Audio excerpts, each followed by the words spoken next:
The presidential candidate of the NDC, Mr. Peter Obi, has disagreed with the presidential candidate of the ADC, Alhaji Atiku Abubakar, over his proposed return of fuel subsidy if elected in 2027.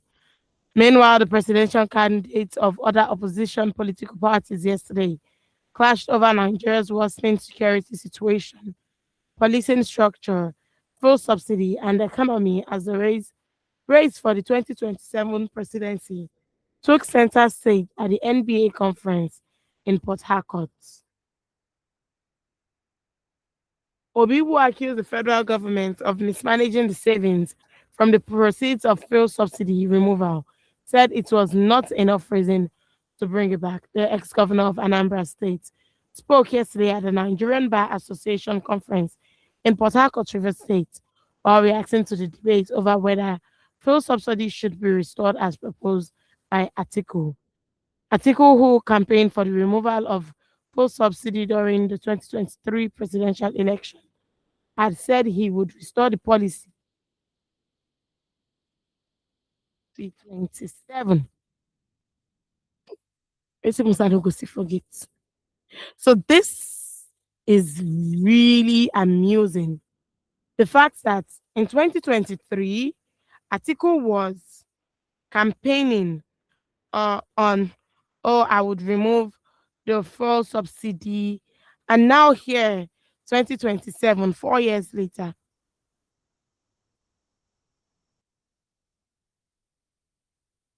here now in 2027, he is saying, oh no, he's campaigning for the, should I say, restoration of the fuel subsidy, saying if he is elected, the fuel subsidy would be returned. And I always ask these questions to our analysts. Unfortunately, I don't think our analysts would be joining today. I always ask the questions to our analysts. When we see the opposition rising now, is it a matter of they are just waking up? Or is it a matter of, oh, because they want to campaign for presidency, they want to become president? That's why now they are, should I say, bubbling. You see them come out to say, oh no, this shouldn't be this.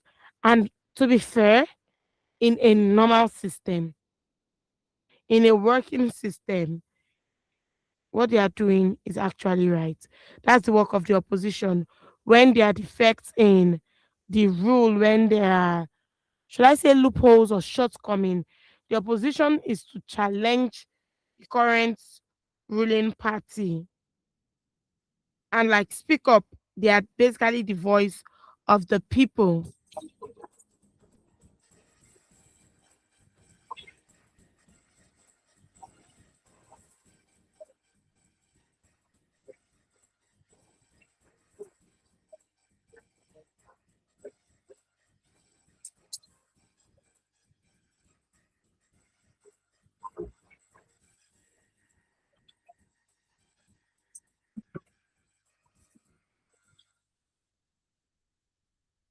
But Obi maintained that subsidy removal remained necessary, arguing that the problem was the failure to properly manage and invest the resources saved from the policy. I subscribe and I maintain that we need to remove subsidy. Mismanagement of the proceeds should not be the reason for not removing it. What we should have done is that when we removed it, we should have given the people alternative usage for the subsidy. What we have today is that removal and the attendant resources being recovered is also being mismanaged and stolen. The former governor said he had anticipated the need for a structured approach to subsidy removal and had outlined his position in his manifesto ahead of the 2023 election. Go to my manifesto, I said it before. I said I would do it in an organized manner, and whatever we recover would be invested properly. Hmm. So basically, Peter Obi disagreed with Atiku Abubakar's proposal to restore the petrol subsidy if elected, but he also criticized how the current government has handled the subsidy savings.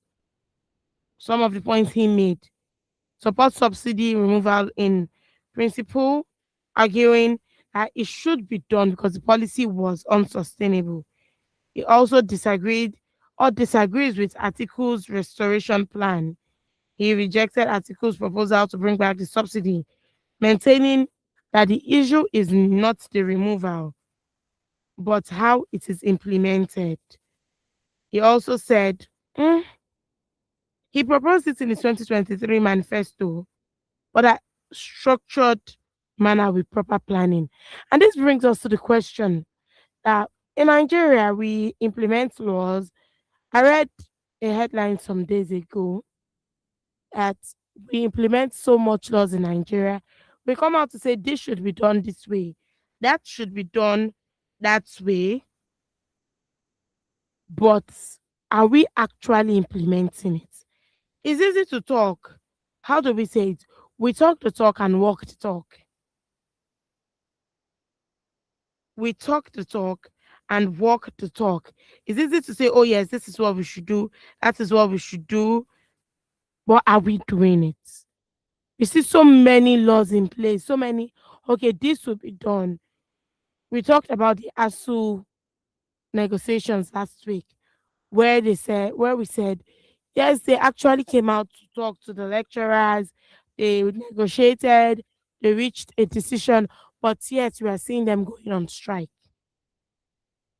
We are seeing them going on strike, and we're like, why? Also, Obi said that Nigerians should have been given alternatives, such as improved transportation, social support to cushion the impact of higher fuel prices. We said the same thing too yesterday when we were talking about, okay, yeah, we talked about the current deputy governor of Lagos State, where he said youth of Lagos State should go back to live with their parents. And I said, what if the parents are paying rent? Rather than saying, oh, um they should go through the mortgage financing, why don't you put avenues into place that would make it easier for them? Why don't you do things like put things into place rather than just saying, oh, Nigerians can do this, Nigerians can do that? If, moreover, if the money that was gotten, the funds gotten from this subsidy removal were saved and invested in productive sectors, education, the number of out of school children we have is alarming. Healthcare, infrastructure, housing, security. In one of the headlines I took this morning, in the South South, Delta Edo gridlock, the people are lamenting. They can't move, they are stuck in a certain place. Why no bad roads? I said no bad roads. Oh, good roads. Right, railroads are bad. Are they doing with, you know, from if yeah, the other things, the news? Okay, for we citizens say yes, mm, got in place. We got these benefits, we got that benefit. But oh well. mm. Let's note that Obi's problem is not the subsidy removal itself. The challenge is how it is implemented, like I said, because fuel subsidies consume huge public resources and they can encourage corruption.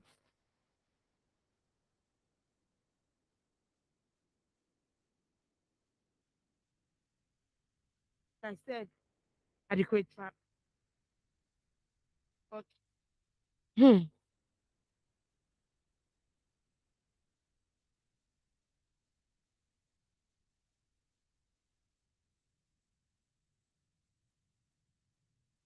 And what people. We want more. We want to see the outcome, not just hear that you are implementing policy or you pass that bill or you pass this bill. Fumi said yesterday that her pastor said, or her pastor always says that Nigerians are never happy with people in Atoro.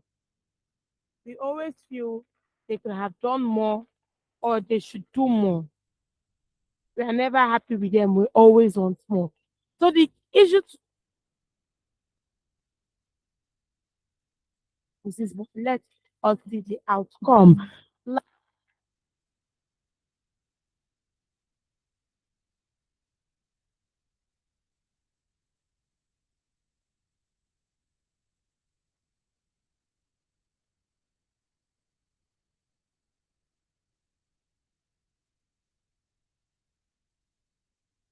Naira.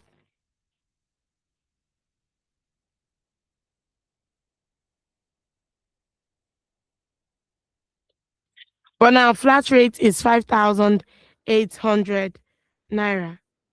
We talked about it last week, or was it 2 weeks ago, about the government publishing the ledgers, the account, the financing, the finance ledgers, beg your pardon.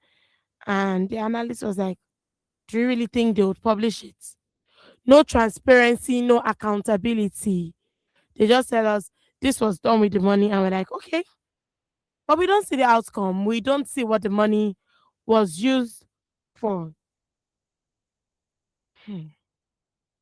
And I think subsidy removal should be accompanied by policies that increase domestic refining capacity, stabilize the exchange rate, improve energy supply, and create jobs to reduce inflationary pressure.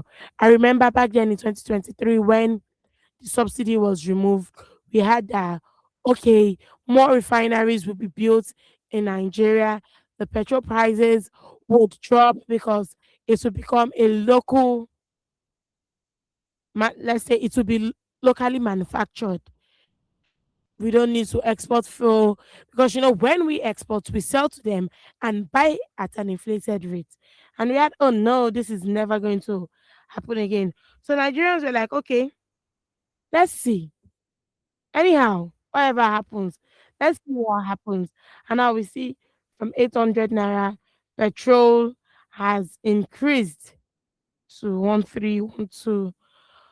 But anyway, I don't want to talk to myself this morning. I would really appreciate if you call in and if you send text messages. The phone lines are open. You can call us on 07000 917 917 07000 917 917 or 9155 917 917 or 0800 1235 917 or 800 1235 917.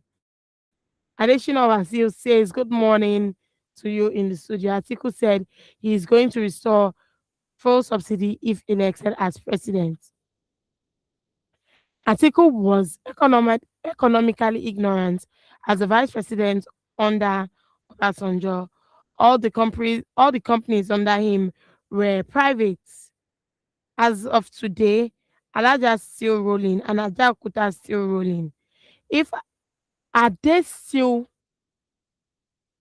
working? If Atiku is elected as president, he will take Nigeria 50 years back. If Nigerians want this country to move in the right direction, autonomy of local governments must be guaranteed and compel Mr. President to restructure this country.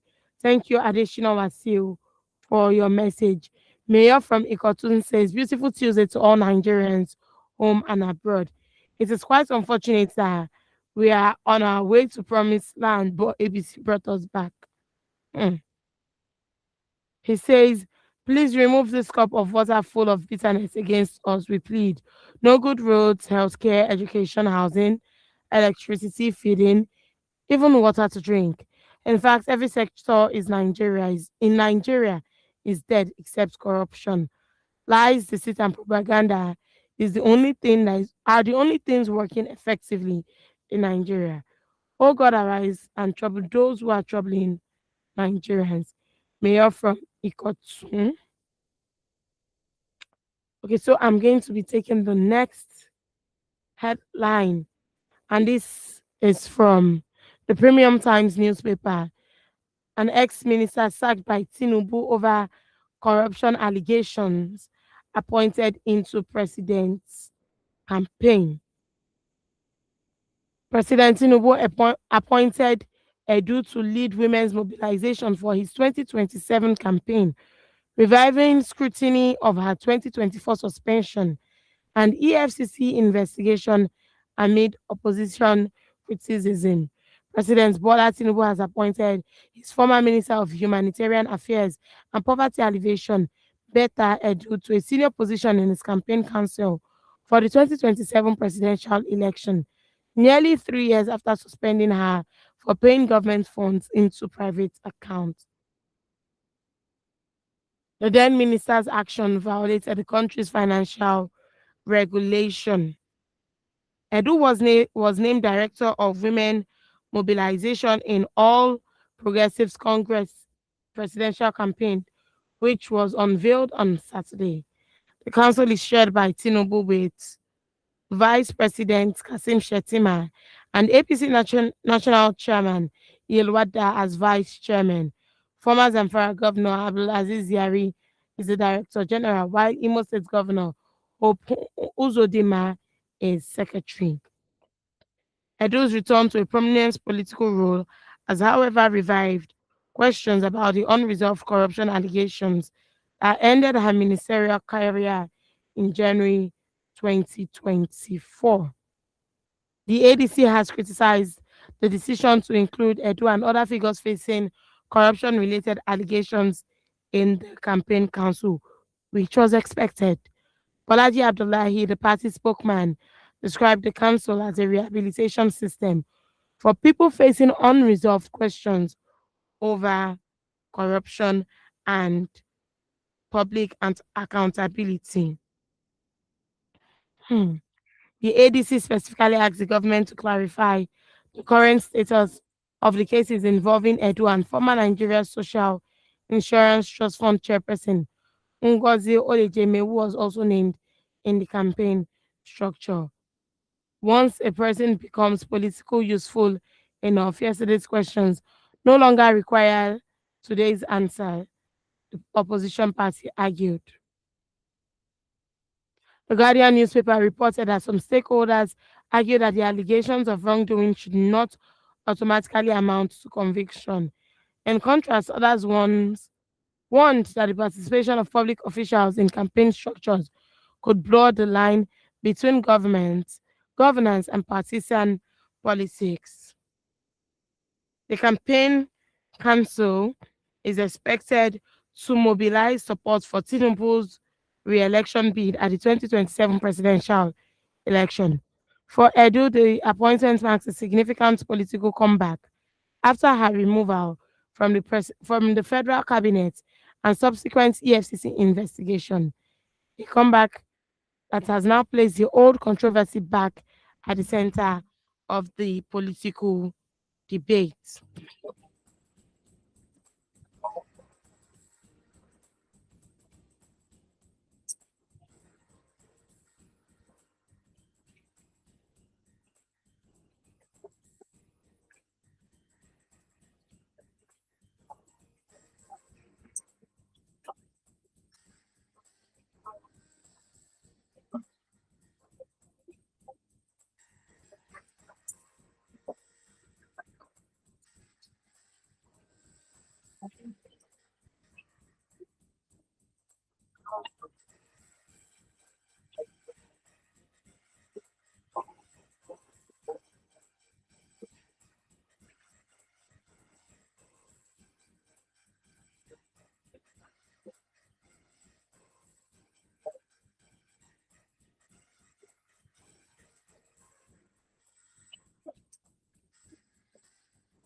Anyway, legally, there may be nothing preventing Better Edu from serving as Tinubu's camp party. Wait, what am I saying? there might be nothing stopping her from being on his campaign council. But the question is, this person was removed from office due to corruption charges and allegations, yet she's campaigning. She's part of his campaign council for the upcoming election. I would ask a simple question. Are we playing games or are we playing politics? Because politics is about public perception. At least to me, I don't know what anybody else might say, but politics is all about public perception. This person was sacked by you brought it out to the public. Oh, she was a minister, but she transferred public funds to private accounts. There was outrage over it. The people were like, oh, why? Yes, you sacked her. So 4 years later, or no, 2 years later, she was sacked in 2024. You are now coming back to put her on your campaign council, saying she would mobilize women for you.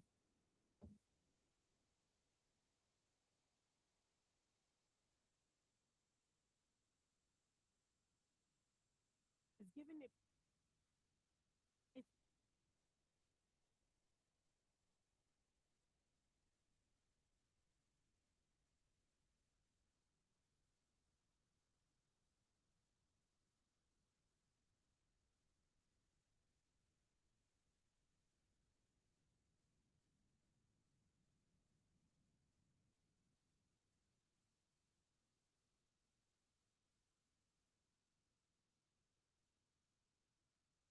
that's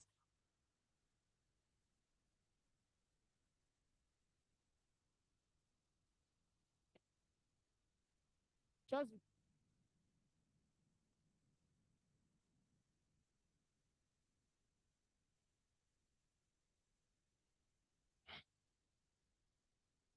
in a bid to push transparency, to push accountability. Yet, this minister who was sacked by your government on charges of corruption is now being reinstated. You're saying basically she's your women leader. That's the word I'm going to give it. How? Why? What I get from this is that accountability is being sidelined. No accountability is not unless you do what you want. What we have been seeing is that all the presidential candidates are trying to garner public interest. They are trying to garner affections from different sides. But this seems like a setback on the part of the APC because people want to vote for those we feel are going to tackle our problems. Nigerians are going through a lot. There's corruption in the land, there's poverty in the land, there's insecurity in the land. While we are battling all that, the next thing we see is a minister who was sacked from office is now campaigning. Is this going to push public trust? Is the public going to be,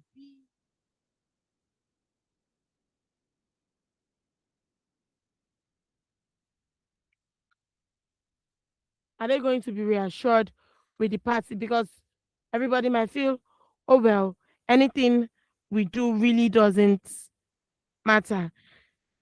And yes, we know, or I know, that under the Nigerian law, it doesn't really stop her from campaigning, but from being on the council. But like I said earlier, it's public perception, is what the people think. You can't just say, oh, because under the law we are not doing anything. Aren't you meant to be accountable to the people of Nigeria? After all, it's democracy, isn't it? We we are voting them in because what's democracy? Government of the people, for the people, and by the people. But I know some people would say, well, it's a campaign council is party structure, not a government office. So the president is free to appoint whoever he believes can help his party win. But when we see party agents, we see party executives, we look at them as the face of the party. Because when we go to vote, you don't see the candidate's name, do we? We see the party. This ex-minister Betedu is going to mobilize the women that was after all what she was appointed for on the behalf of the APC. So we see her as she will be seen as an APC person. This has nothing to do with government. This has nothing to do with legality. It's just being accountable to the people. It's just doing the right thing for the people. Yes, you might say, yes, she has experience in grassroots and women mobilization. No problem. For her to be appointed as the as a member of the campaign council to mobilize the women, I think what should have been done was the charges against her that stated, oh, she was removed from office because of corruption should have been feel that okay, he was sacked, yes. But at the same time, she has been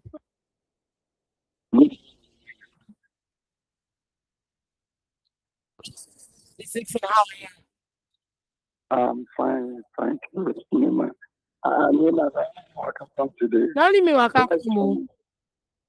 uh, well done. I'm enjoying. In fact, you are becoming, you are getting more experience. I've been listening to you, and I quite agree with all you have said. So I really give you fast mark. Yes, I need to encourage you. You are trying. I know it's hard. Just like other people do. And for me, yes, I've been listening to all you've been saying. On Lagos State, that is deputy governor saying children should go and live to their father. I'm not sure it's the right thing. What they should have done is to bring down the prices of cement and building materials so that people can be building. Because all the landlords, it's only very few of them, I can say. There are in some places, you know, in this my area, there are some people that 3-bedroom flat is still going for 600, 700, less than 800,000. The same area, the same house, 2-bedroom flat is going for 3.5. 3 bedrooms are 3 million, 3.5. You see, without this letter only, depend on the individual. We still have people that have the fear of God. They are very few. So, and that's the problem we are having. Most time, when we come on board and start saying something that is good to criticize. Like today there was a time when in one radio station, I don't need to mention the name. I've been there for 18 years. I've been contributing. Okay, we that are criticizing, we decided to contribute money to start a business. You know, we contributed 27 million. Among us, we appointed people. The money went on the ground. All of them kept quiet. So remember, Nigerians are dealt with me in all areas. Where do I start? You go outside and say you want to buy a kilogram of fish. Some of them, the scale they're using is not right. Some of the food we are eating, granite and oil, is fake. You want to fill gas, go. In some of them, not all of them, it's here they will fail. Even going goes filling station, don't shine your eyes, they will treat you. This and I'm telling from the start so. Visit every government establishment. I see how Nigerians are behaving. And so now some of us, I'm not saying all. And that's what I always said. So we should learn to do what is right. What you are blaming on that for, we must not do it. And if they enter fire, we're going to enter fire with them. We should remember that there is God. The change is start from any one of us here we are. Let's start from us. A drop of water will form the man to ocean. We should not do it because government are doing it until we also, it's not all of them. So on this subsidy removal, yes, I agree with Obi, but they are not playing the role of opposition well. That's only, and they are selfish. They don't want to come together. I don't hate anybody. That's not what I'm telling you. But the way this also cope, I don't think there's any opposition because of their selfishness. And I don't know how they are going to defeat President Tinubu. Because before President Tinubu was able to defeat, well, you know what he did. But the one thing I love President Tinubu, he doesn't talk much. He knows what he wants to do. He's cool and calm. As you are making noise, he's planning. These people are here and I'm speaking grammar. The man is campaigning all over. Even when I'm telling you, hold him accountable. Yes, the subsidy remover. Where is the subsidy remover? They say they still special amount. How much money given to the? I know that government, the money have been tripled more than 4 times. Local government today. Why can't you hold all these people accountable? How do they spend the money? As you the president, the governors, the money is really getting to them. Yes, I know. So they are not, the opposition are not doing that. They are after grabbing for. If they are the only thing that gap at become the president, are you going to come down to JG? You're going to appoint people. I think Nigeria are going to, and the same thing is going to happen. So we should learn to hold the government accountable. That is what I'm saying. On the road, yes, if you are traveling that Benin road, you know what they did there? Because of they went and removed all the contact instead of them to be doing this. No, if you start from if you are traveling now, Lagos, Ibadan, when you get to Shagam, you see that they are doing concrete going to Benin. This is not the way they say, I saw you going to, but they are slow. They are very, very slow. So in Benin and they do that here. In short, if you are traveling at the moment you pass that place, you are free. You get to another. Other places are free. You go from here, get to that, they do data, get lock. Sometimes when you get and remain there for a day, because of function. Don't stop them. Sometimes when the government are building, we say, what does it? They concern us, let them build on and food also. People are hungry to balance things up. Good is when you are traveling, the journey is supposed to take 1 hour. We take you the whole day. Is it right? Sometimes we lost life. And that's what we should learn to balance things up. Criticize, let it be constructive criticism. I think this coastal road, maybe what they still call minister of is talking too much. But it might have the words is saying. During the time of Fashola, it was not like this. He's doing some work quite all right. But to me, it's not doing enough. I thank God it's come from the east. Look at Eastern Road, see how it is. It's flagging up. Before the coastal road should have repaired this one first. So you can be using that. And even if you are repairing, you don't just remove everything at once. What you need is done. And that was the problem. I don't know how they are going to handle it. Only God knows. So what I say, Nigeria was not like this before. Please, Nigeria, let us come together. Love one and no matter what, you can support whoever you want to support. Worry. But none of what you say that you don't know who you want to do. You cannot come out and cajole anybody. Yes, I will come to praise. What have you done in education, in infrastructure, in health, in some other things? If you am satisfied, yes, everything. Then if I'm not satisfied, I look at another person. You that are coming, what is bringing me? Differently. The refinery is supposed to be work. This photo which one you hold, they have super gap in power. Why is that refinery not working? Just to ask. You know how many armor that are being how many people are being convinced? Nigerians, I don't know where this person is taking us. And Friday now we gather in the mosque. Then we gather in the mosque. This is corrupt, wicked people Nigerians. How will God hear our prayer? God said before we come to him, the holy God, we should have to do what is right. Then before if we do what is right.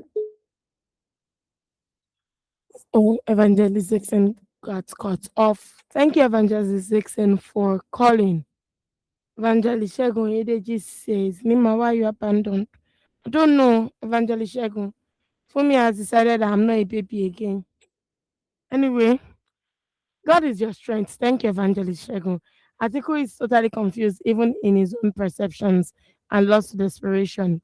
Obi is only playing opposition without any articulation, no manifestos, no direction, just looking around to be relevant. Nima, I don't see any serious opposition in place. Nigerians should face reality. It is easy to criticize and condemn while we are all guilty. True. A society canonizing criminals and demonizing saints. A society of conscienceless people destroying each other for illicit wealth. A society sold to religion but perpetually godless. What a selfish society. You reap what you sow. Okay, we have a voice note and I'm going to play that now.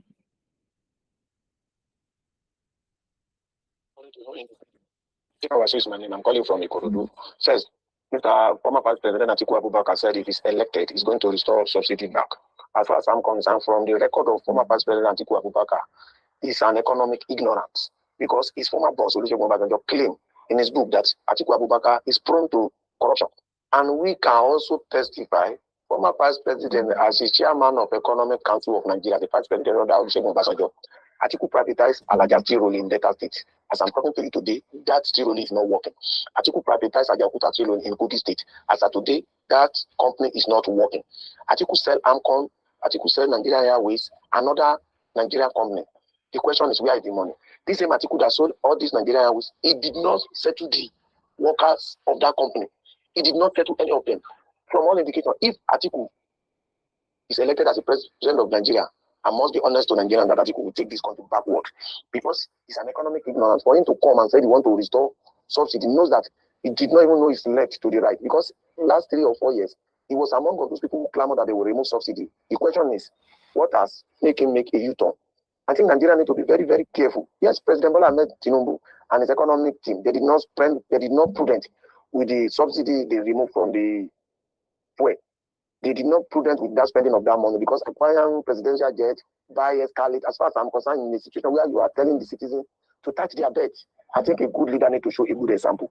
As far as I'm concerned, I think Abubakar solution is not the right thing. I prefer the Peter Obi solution, that they must spend the money accrued from that subsidy prudently. I'm 100% with Peter Obi. But for Atiku solution, I think it is no. And we all should compare Mr. President and the National Assembly to restructure this country. Let this country be in a geopolitical zone. When you remember the time this country worked like, it was before the 1966 military coup. Every geopolitical zone is developed on its own, at its own pace. And everybody have their own foreign reserve. Everybody look inward. As of today, if Nigerian government restructure this country, all these Niger State, Borno State, where the kidnapping has become the order of the day, the resources under those in that places is enough to maintain each geopolitical zone. So we should look inward and make sure we restructure this nation. Let each geopolitical zone stand on their feet and let them generate their money and send 10% to the central to mandate federal agency like Nigeria Army, Nigeria Navy, and the rest. But this unilateral, what can we call this type of system of government we are operating, will not give us any good. And we should do the right thing at the right time. Many people are dead in this process. We should not allow many other people to die before we do the right thing. And I want to put Mr. President and National Assembly to fast track this issue of state police so that each state and community can protect themselves. Many citizens are in the bush. It's unfortunate that we did not even care about the life again. If you go to my state in Kwara State, we have many people who are in the bush, kidnapped. In other parts of Nigeria, even in the southwest, many people are being kidnapped, but it's on that report. We only get the few ones that's the news. Good morning, additional was my name. I'm calling from Ikurudu. Good morning. What's your name and where are you calling from? Good morning, Nima. Oh, Yeah, how is it going? good. Alhamdulillah. Yeah, it seems you're writing solo this morning. Oh, yes, I am. Hopefully, you're doing fine. She is. All right, thank you very much. So, I think you must have been aware, right, of what happened at NBA conference yesterday. Yes, I am. Very good. And I heard you say it at the beginning of the show, Mm-hmm. the opinion of Peter Obi about the press subsidy. Yes. Atiku started the wildfire, right? When he said he was going to restore subsidy. And then what was striking for me was some couple of Obi supporters that quickly jumped behind Atiku to say, yeah, subsidy has been restored. We haven't seen the dividend of the subsidy removal and all that. And then I was like, you haven't even heard from your principal before you can begin to conclude. And then yesterday, he said he wasn't going to restore subsidy, that he was going to manage it effectively. So what's going to happen right now? Some of the supporters that have jumped behind Atiku, are they going to turn 360 degrees and reverse that? You see, that's the deception and the inconsistency, right? For me, I just believe that beyond political sloganeering and the deception, the misinformation and all that, we need to be consistent. Even when you support a candidate, you need to be very consistent. I believe that the subsidy, as to be said, it has to go. But when it talks about management, how would you manage the subsidy? First of all, by law, the subsidy does not belong to the federal government. When people say, why is Tinubu giving subsidy to the government, to the state governors. The subsidy does not belong to Tinubu. By law, it belongs to the federation account. When we're talking about federation, we're talking about the federal government and the state. Those are the people that have the money, not Tinubu. So the law requires that you share the money in the SAC account at the end of every month. So Tinubu has no authority to withhold or to seize the funds of subsidy without distributing to the state. That is how it has been, starting from 1999. So the money of subsidy has been able to solve some kind of issues, some challenges, even in the state. And I'll tell you something, that the states have been able to pay off their debt, their domestic debt, since the allocation has been increased, right? Within a couple of years, the states have been able to reduce their debt by 1.5 trillion at the end of 2024. These were states that were struggling to pay salaries in the past. They were struggling to pay salaries. But at the end of 2024, they were able to have been reduced their debt by 1.8 trillion. Look at that shift. From being unable to pay salaries to be able to pay off domestic debt by a certain degree is a positive shift. 33 states have that. 33 states were unable to reduce their debt. Others were able to reduce their debt. And people are saying that the subsidy removal is not true. And I will tell you that even the total public debt that we have was reduced from $113 billion to $94 billion at the end of 2024. And you're still telling me that there's no dividend of subsidy removal? That's not true. And I speak to you, right? We can have a lot of discussion centered around the subsidy. But one thing is very sure. If we restore the subsidy, we're going to set ourselves several years back. And it's going to be very, very difficult to get off the cliff. As a matter of fact, the economic mess that we will have found ourselves will have been so great that we won't be able to contain it any longer. Remember that during the administration of Buhari, we went into recession twice because of lack of money. This administration came on board, and the first thing that he did was to take off $7 billion in backlogs. Foreign oil and gas companies, foreign airlines, foreign manufacturers were already leaving the country because $7 billion of their money were trapped. So the president came on board and paid it off just because we have more money from subsidy. Remember that there was a news that we were already off the books of IMF. The president paid off $3.2 billion of our IMF debt. Nobody's talking about that any longer. So we are repeating it here. When the government took over in 2023, there was something that is called pre-export financing. And then people even have money to drill oil any longer. They have to obtain credit, loans from creditors. And what they did was to extend the loans. Does that make sense? Our crude is our biggest foreign exchange revenue. Yet, because of the lack of money, we had to exchange this loan for our crude oil. 90,000 barrels per day, every day. Can you beat that, Nima? Out of our 1.2 million barrels on the average, we were giving 19,000 barrels of it to our creditors every day. Now, last month, the president had to refinance the debt. From 90,000 barrels, we were able to negotiate with our creditors to reduce that crude oil loan to 79,750,000 barrels per day. So we have reduced it now. When we drill our crude oil today, instead of giving them 90,000, we will now give them 79,750 while we manage the rest. and give the rest to our local refineries. As we speak, we are trying to pay off 27 trillion naira that was obtained from CBN illegally without the consent of the National Assembly. The President came in and securitized this loan. He securitized them, giving it out in the form of bonds to public so that we could be able to repay them. These are the kind of mess that we were into. Our importers could no longer get a letter of credit. But right now, what has happened?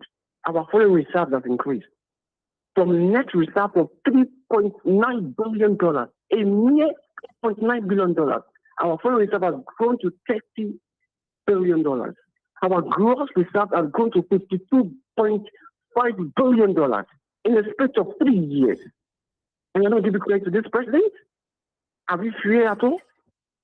Are we really fair on this president? Look at our capital market. Our capital market has grown from 30 trillion naira as of 2023 to 160 trillion naira. Our stock market is the best performing stock market in the world that we speak with you. We have added $900 billionaires. This year, 200 companies have been registered in the country between January to July this year. What are we talking about? You might not see all these things on newspaper front lines every morning.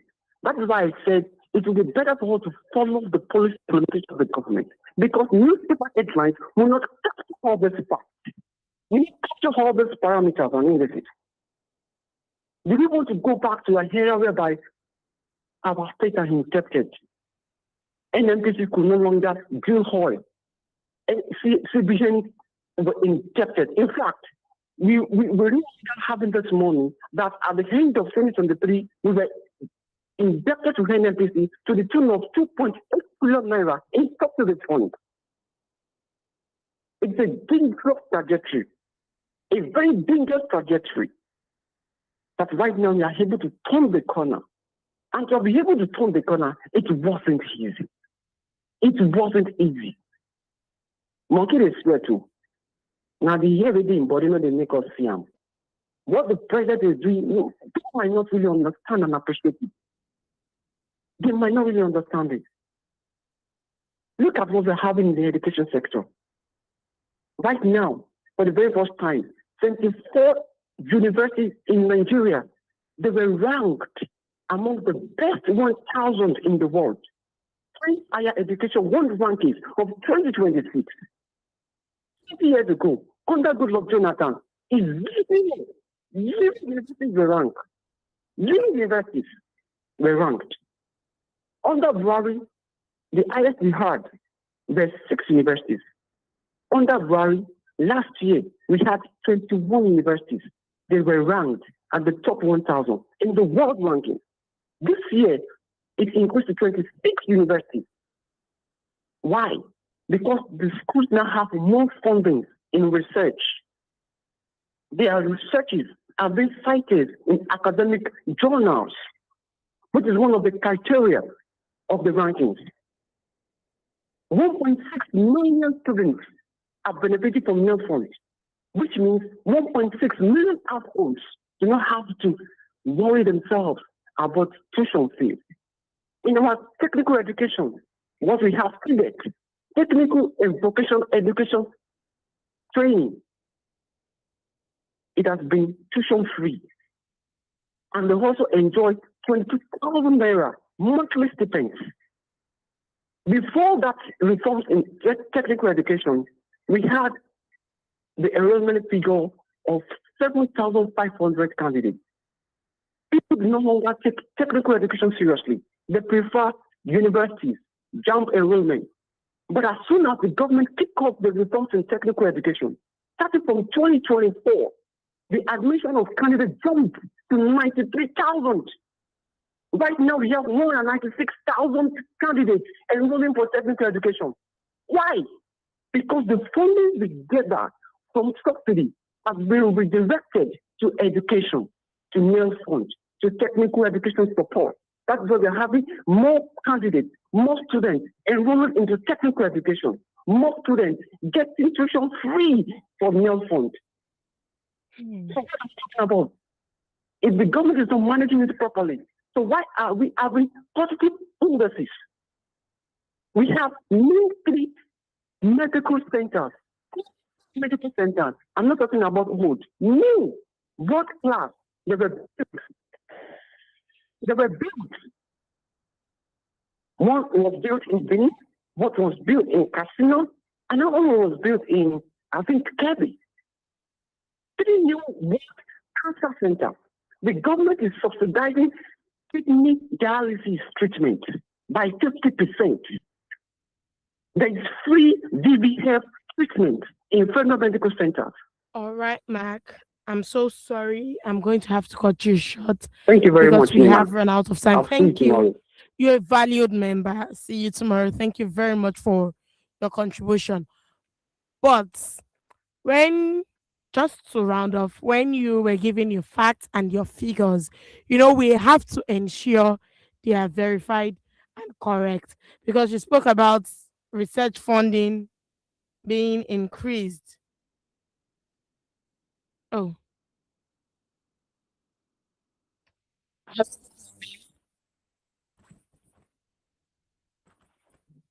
Morning. this is just 30 seconds. I was about to round up. It's okay with me first. Yeah, he's in Quebec from Yaba. From Yaba. Yeah, so Okay. I noticed that the last caller you gave him like almost 1 hour. So I don't know if he's an APC member. But I noticed that he said Okay, so he- we are not sure. We want time.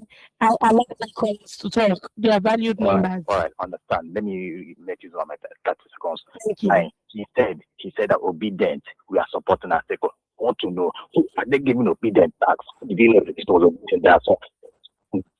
Is it the